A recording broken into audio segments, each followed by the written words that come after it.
여러분 안녕하십니까? 이어서 광주 MBC 뉴스데스크입니다. 나주 영산강 정원 일대에서 축제가 시작됐습니다.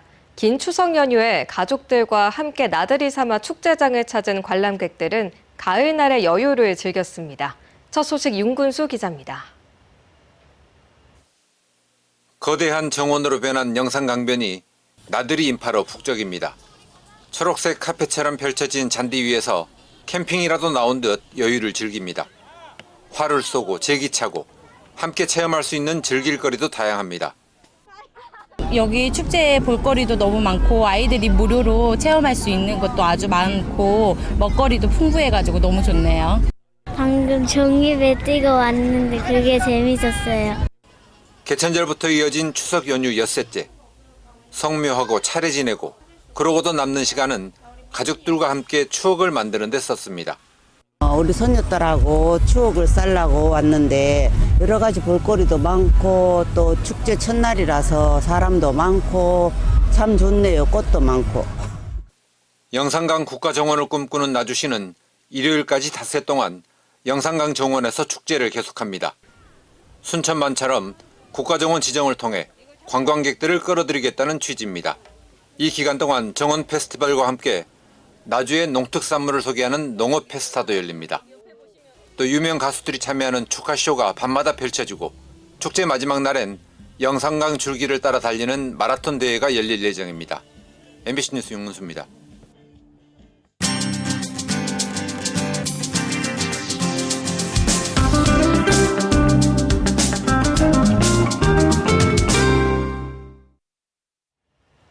고향사랑 기부금은 때론 지역민들의 손과 발이 돼주곤 합니다.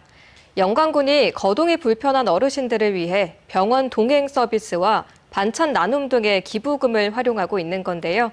김영찬 기자가 취재했습니다. 큼지막한 냄비에 맛깔스런 짜장 소스가 만들어집니다. 고무장갑을 낀 손으로 양념을 부지런히 버무리자 먹음직스러운 밑반찬이 완성됐습니다. 혼자서 식사 준비 못 하시는 분들이 많은데 이렇게 일주일에 한 번씩 드리면 좋죠. 홀로 사는 어르신과 몸이 불편한 장애인 가정에 전달되는 반찬 나눔 사업은 고향사랑 기부금으로 운영되고 있습니다.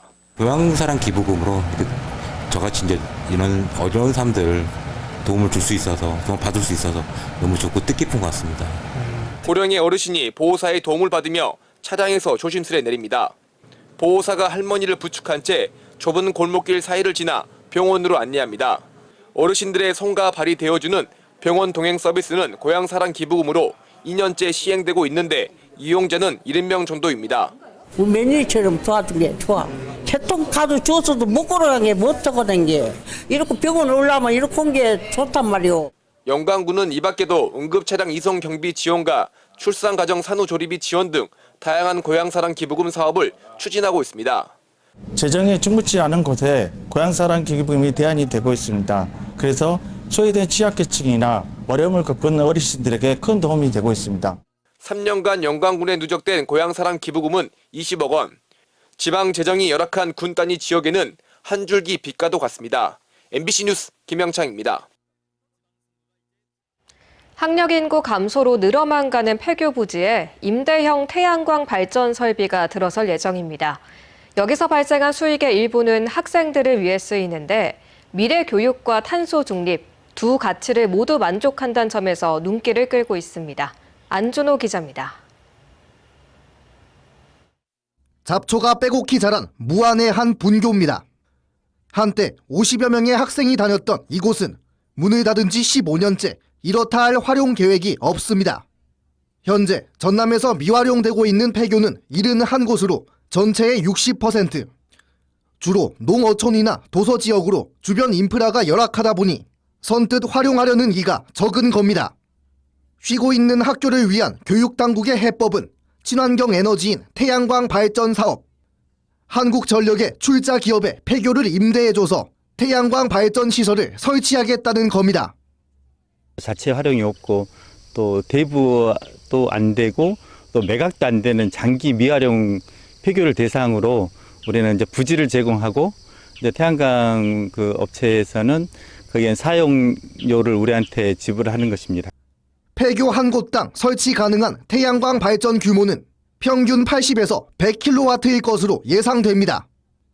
이를 통해 발생한 수익 중 일부는 전남교육청에게 전달돼 학생들의 실질적인 혜택으로 돌아갑니다.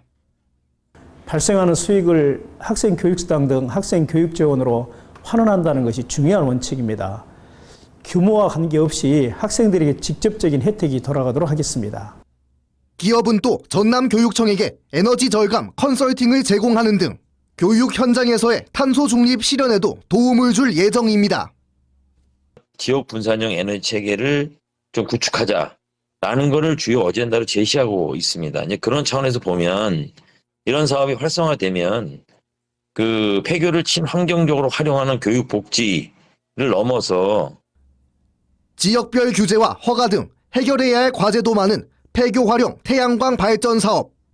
올해 말에서 내년 초 사이 전남의 8곳 폐교가 태양광 발전 설비 완공을 목표로 하고 있습니다. 전남의 장기 미활용 폐교들이 에너지와 교육 재정의 산실로 되살아날 예정입니다. MBC 뉴스 안준호입니다.